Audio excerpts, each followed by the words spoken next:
Hi guys! So mga unta og fruit salads. Habang gakaon ta guys, anawa. Nagapangutanan ako na nagchat. Na nagchat sa kuha.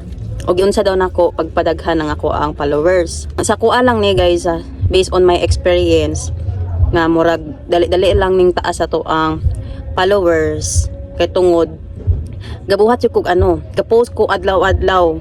Di jud pwede nga nga mo absent ta, kinahanglan jud na atay post at least text post, mga photos o reels. Kung pwede long videos ang atong ikuan guys.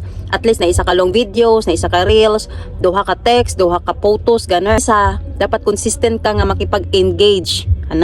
Makipag-engage jud ka guys. Mag-comment ka kung asa ka mag-comment, basin asa mag-comment. Magamay man na umadako ang balay kaon sa ta. Karon mao pud nako ang matambag jud sa tanan guys, kaya syempre dili pa jud inana kadaghan atong followers, gamay pa man jud kaayo na. Wala laing magtinabangay kundi kitarang tanan diri mga kapwa nato sisi. Kita ra jud magtinabangay guys.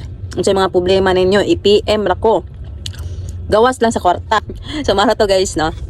Salamat sa paglantaw. Bye. Thank you everyone guys.